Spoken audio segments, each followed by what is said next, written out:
Hurakan Condor has a strong case as the world's scariest drop tower. Located at PortAventura, this hulking Intamin drop tower is not only one of the world's tallest drop towers, but it also offers a unique riding position. Two sides offer stand-up, floorless, tilting vehicles. These sides make Hurakan Condor special, as I'll explain in this review. Intamin has built nearly 50 drop towers worldwide.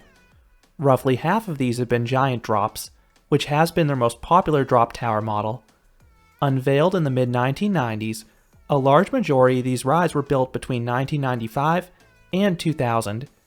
Hurakan Condor opened in 2005, and it was one of the latest giant drops built, which worked out to its advantage. For one, it opened as the tallest drop tower in all of Europe. The ride's overall structure stands 377 feet, or 115 meters tall.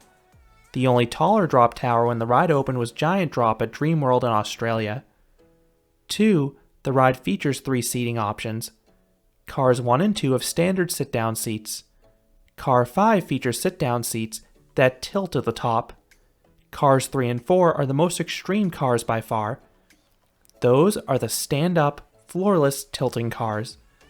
This configuration had previously been used in Apocalypse at Drayton Manor, Acrophobia at Six Flags Over Georgia, and High Fall at Movie Park Germany, but Hurakan Condor was nearly twice as tall as those rides. Hurakan Condor is located in the Mexico section of PortAventura, and the ride looks incredible. It's a prominent part of the Spanish Park skyline. It is their tallest ride in the main park after all. The ride can be seen from anywhere within PortAventura, and it can even be seen from miles away. And the ride looks just as impressive up close. Not only does it have astounding heights that'll make your knees shake, but it has some great theming. The base of the tower is enveloped by a Mayan temple with some exquisite rockwork. The queue line passes through some ancient ruins. Then the top of the tower has a pyramid structure above it. It gives the ride a unique look to differentiate itself from other drop towers out there. PortAventura uses staggered openings for their attractions, and Hurakan Condor typically opens an hour after the park. If you head here early, you usually will not find a wait.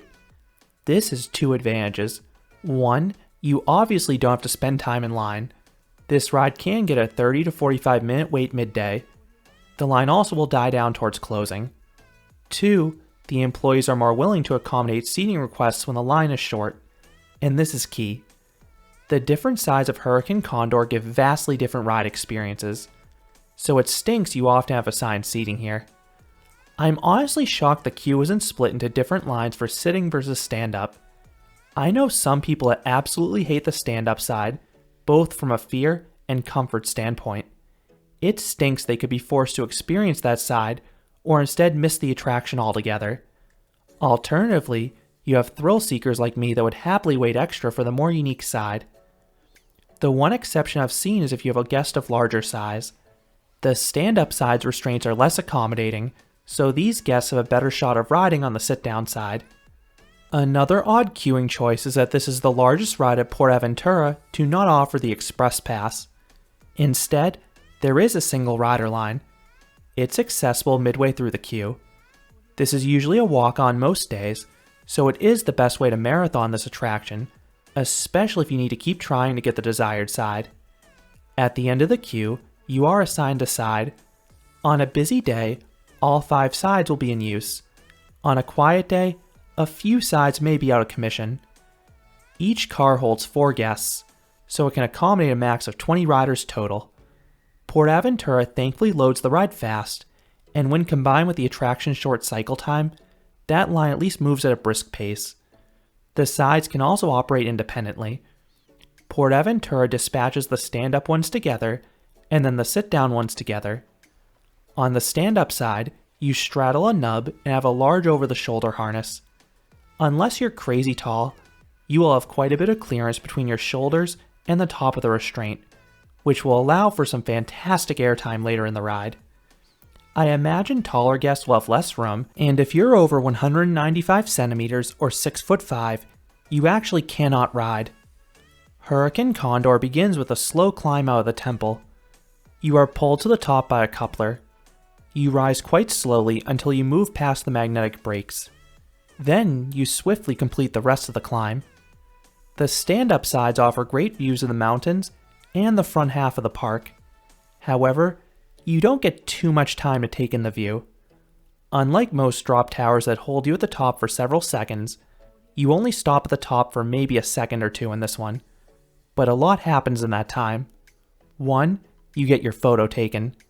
2, and more importantly, the cars tilt 15 degrees towards the ground. I know that doesn't sound like much, but it makes a major impact. It forces you to stare directly at the ground, and you will feel every bit of the ride's height. It doesn't feel right to be hanging that far above the ground in the stand-up position. All of a sudden, you will drop like a rock, and that plunge is exhilarating. You get a great stomach-dropping sensation the whole way down. It's stronger than most drop towers because of the orientation, and you get some fantastic airtime too. Remember all that space between your shoulders? You will lift several inches skyward. It is quite freaky. You don't get that much movement on most sit-down drop towers. The drop is roughly 285 feet or 87 meters in size, so while it is quite a bit shorter than the tower's overall height, it is still far taller than most drop towers, and you can really appreciate that added size. You hit a max speed of 71 miles per hour or 115 kilometers per hour here. The end of the drop is notable too. 1. The end of the drop heads back into the temple.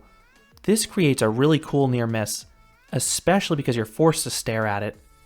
2. You have the brakes. It is a swift and smooth deceleration. Now guys out there are probably dreading what will happen to their, family jewels at this point. Will you be viciously slammed downwards and unable to have kids? Thankfully no. I always tense up instinctively, but you will not come off in pain. My most recent rides came just a few months after I tore my groin playing Ultimate Frisbee, and this ride did not re-aggravate that injury, which says a lot. Another neat feature is that you tilt back to neutral before you hit the ground. Compare that to acrophobia at Six Flags Over Georgia, where you tilt back after the cycle is complete. It is hard to tell off-ride, but I believe this occurs right around when you hit the brakes. This is what happens on the newer skyjump towers like Falcon's Fury as well. I also want to talk about the sit-down sides. You have familiar seating to other Intamin giant drops. You have a fine seat and over-the-shoulder restraint combination. The ride starts the same as the stand-up side. You have a climb that starts slow. Then you pick up the pace once you clear the temple. You're at the top in no time. These sides offer a better view in my opinion. You are looking out at the Mediterranean Sea and the back half of the park. The sights are stunning.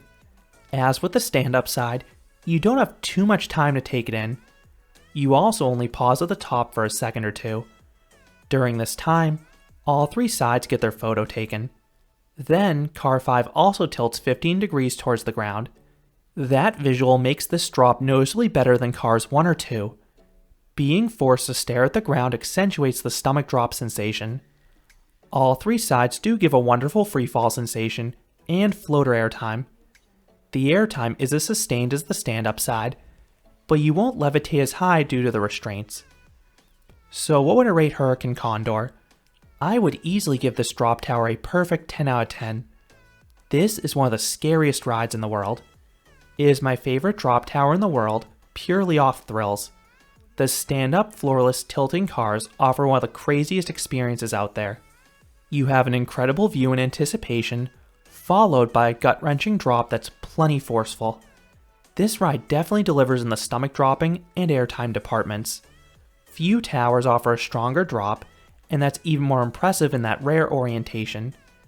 My only con with this ride is that you cannot always pick your side. All 5 sides are incredible, but the stand-up sides are what make this ride truly special. So those are my thoughts on Hurakan Condor PortAventura. What are your thoughts on this incredible drop tower? Which side do you like best? Let me know down in the comments. If you enjoyed this review, I'd appreciate it if you gave this video a like, and you considered subscribing, because there'll be a lot more roller coaster and amusement park videos here at Canopy Coaster. Thanks for watching.